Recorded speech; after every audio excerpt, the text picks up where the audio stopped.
Si vous visionnez cette vidéo, c'est donc que vous serez bientôt appelé à animer une COP. Pour vous aider dans cette tâche, 4 vidéos sont disponibles. Celle-ci, c'est la deuxième de ces 4 vidéos. Elle précise ce qu'est l'animation. La première explique ce qu'est une COP au juste. La troisième vous propose des outils concrets. Et la dernière, elle présente quelques astuces pratiquées par les pros de l'animation. À la fin de cette vidéo-ci, vous devriez savoir 4 choses sur l'art de l'animation. D'abord, ce que ça n'est pas, et notamment que ça n'a rien à voir avec une formation.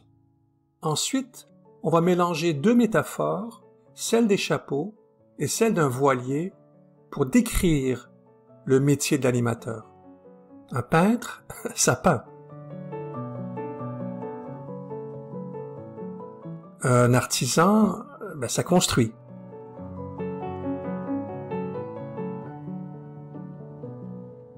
Mais un animateur, ça fait quoi au juste?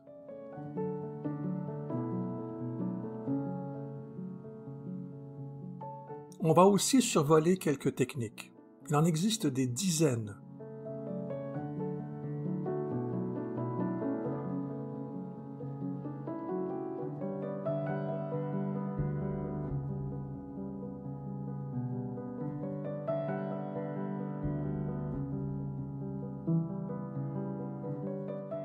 Mais si vous maîtrisez cette demi-douzaine de techniques, c'est un peu comme le karaté.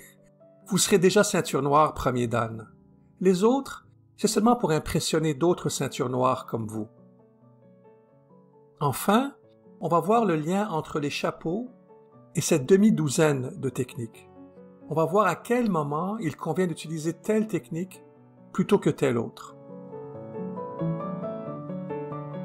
Commençons par la plus grande différence entre formateur et animateur. On a déjà vu ce schéma.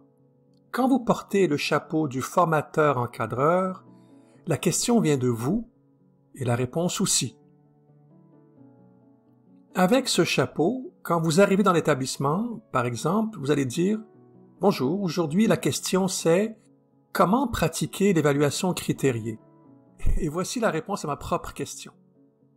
Et comme vous le savez, l'immense majorité des enseignants qui vous écoutent ne se sont jamais demandé « je me demande bien comment l'on pratique l'évaluation critériée. » Mais quand vous portez le chapeau de l'expert, la question vient du terrain.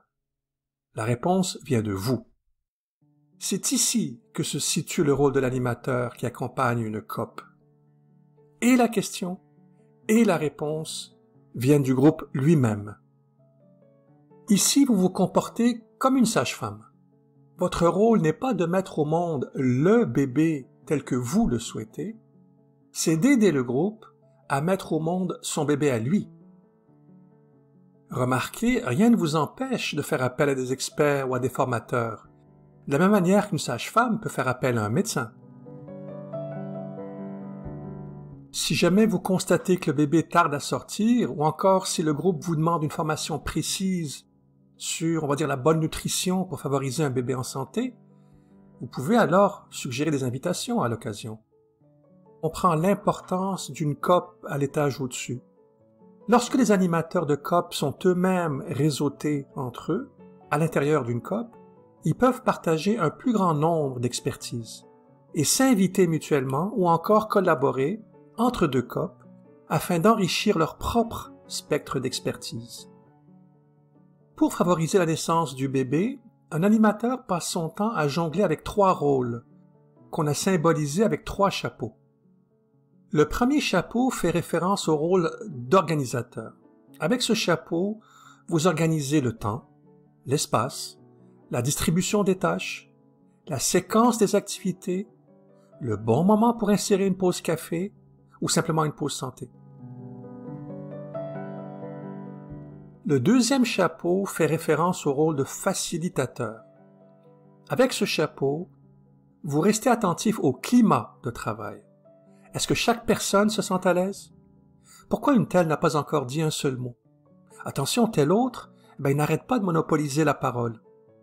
Vous avez sans doute noté que les deux premiers chapeaux sont totalement indifférents au sujet traité. Un pro de l'animation, s'il se contente de ces deux premiers chapeaux, il pourrait animer n'importe quelle COP, sur n'importe quel sujet, à la limite, même si la COP se déroulait dans une langue que cet animateur ne connaît pas.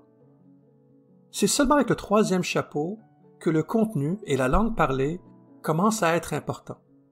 Ce troisième chapeau fait référence au rôle de clarificateur. Avec ce chapeau, vous êtes attentif à ce que les gens disent. Vous vous assurez qu'ils se sont mis d'accord sur le bébé attendu, que c'est un résultat tangible, pas une idée abstraite et confuse. Vous êtes attentif aux répétitions qui ralentissent la naissance du bébé.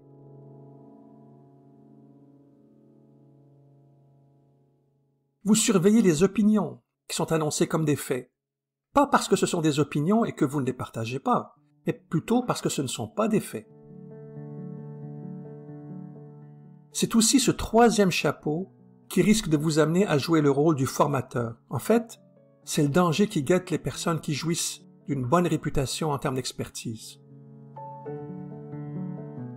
Ces personnes risquent de négliger les deux premiers chapeaux et de passer leur temps à clarifier, à corriger, bref, à parler sans arrêt, comme un prof hyper traditionnel.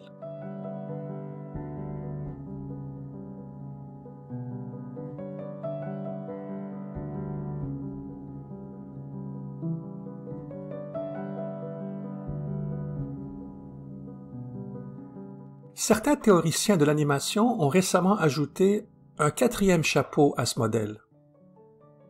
Une sorte de méta-chapeau. C'est celui de la vigie qu'on aperçoit au sommet des vieux bateaux de pirates. Pourquoi parler de méta-chapeau? Parce que sous ce quatrième chapeau, vous êtes constamment en train de vous demander si, en ce moment même, vous portez le bon chapeau. Voici un exemple classique. Avec le chapeau de l'organisateur, vous divisez le groupe, on va dire en 3 sous-groupes de 4-5 personnes. Après quelques minutes, vous êtes attiré par un des sous-groupes, la discussion est fascinante, et là, vous vous retrouvez à porter le chapeau de clarificateur.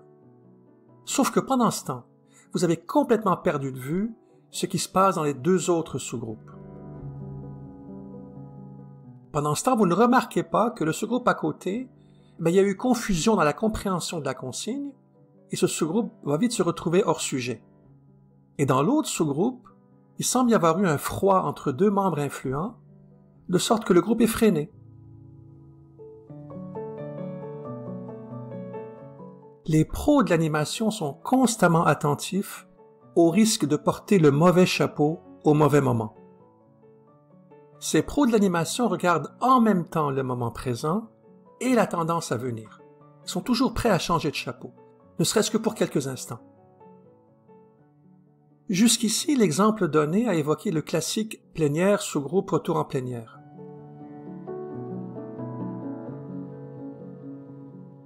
Les pros de l'animation essaient de ne pas abuser de cette formule familière. Une COP peut vite se lasser de la répétition. Il existe des dizaines de techniques possibles. Sauf que le but n'est pas de diversifier juste pour diversifier. Le but, c'est de proposer la technique idoine, celle qui correspond parfaitement à la situation devant nous. À l'usage, voici une demi-douzaine de techniques qui sont très utiles pour les COP mixtes envisagées dans ce projet. Commençons par le très connu brise-glace, sauf qu'il n'est pas toujours bien pratiqué. Certains animateurs peu expérimentés ont tendance à présenter une histoire qu'ils estiment inspirante. Le groupe l'écoute passivement, à la limite chacun est invité à émettre un commentaire à chaud, dans une espèce de tour de table, mais sans que l'objectif ne soit vraiment très clair. Les brise-glaces de qualité ont 2 caractéristiques. 1, ils brisent vraiment la glace, c'est-à-dire qu'ils impliquent et réchauffent le groupe, idéalement en incitant les membres à prendre la parole, à bouger, à dévoiler une partie de leur personnalité.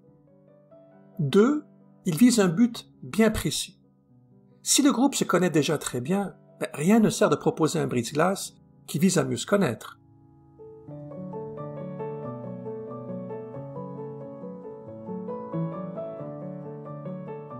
Et dans ce cas, il vaut mieux revenir à l'origine du mot brise-glace. Lorsque le groupe est coincé, que les échanges n'avancent pas, tel un bateau bloqué par la glace, alors c'est le moment de proposer une activité amusante, pourquoi pas, pour stimuler d'autres régions du cerveau et justement briser la glace qui bloquait le bateau de la COP. Une deuxième technique très connue, mais qui elle aussi n'est pas toujours bien pratiquée, c'est le brainstorming. Typiquement, on peut constater 3 types de maladresse. La première maladresse, c'est lorsque des animateurs peu expérimentés se sentent obligés de commenter chacune des idées émises, parfois même de les juger. Ça ralentit le débit des idées émises et ça réduit beaucoup le nombre et la diversité des idées. Le message décodé par le groupe, c'est « j'aime mieux me taire que risquer de me faire critiquer ». Dans ce cas, on ne peut pas vraiment parler de tempête.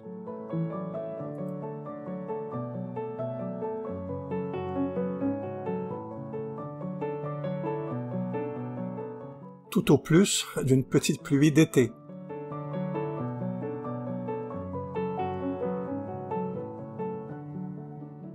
La deuxième maladresse, c'est d'opérer en grand groupe, de sorte que les premiers à prendre la parole, même si leurs idées sont objectivement excellentes, ils vont pointer dans une direction et le groupe va les suivre, ce qui prive la COP d'un tas d'idées non exprimées. Si on connaît bien le groupe, il vaut mieux séparer les membres les plus influents au sein de différents sous-groupes, de manière à maximiser l'étendue des idées émises. Et la troisième maladresse, c'est de tout faire oralement tout de suite. Or, même en sous-groupe, il vaut mieux prévoir un temps de réflexion solo, en silence, le temps pour chacun de noter ses idées. Autrement, c'est la première personne à s'exprimer qui décide de la direction des échanges. Les 4 autres techniques sont impossibles à décrire sans que cette vidéo ne devienne interminable. Pour chacune d'entre elles, voici une vidéo sur le web qui l'explique vraiment bien.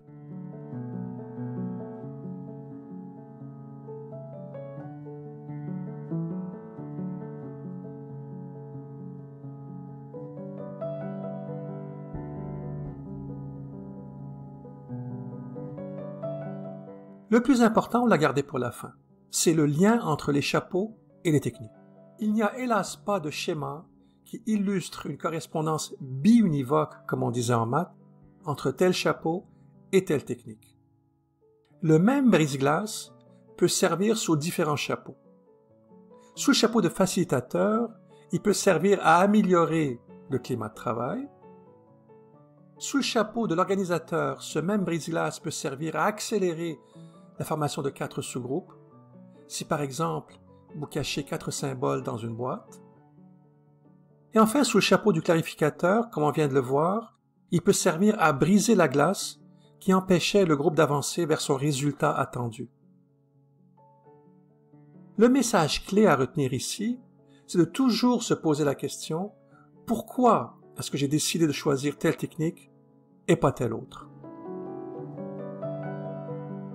Alors voilà qui met fin à cette deuxième de 4 vidéos sur l'art de l'animation. La prochaine vidéo va présenter des outils concrets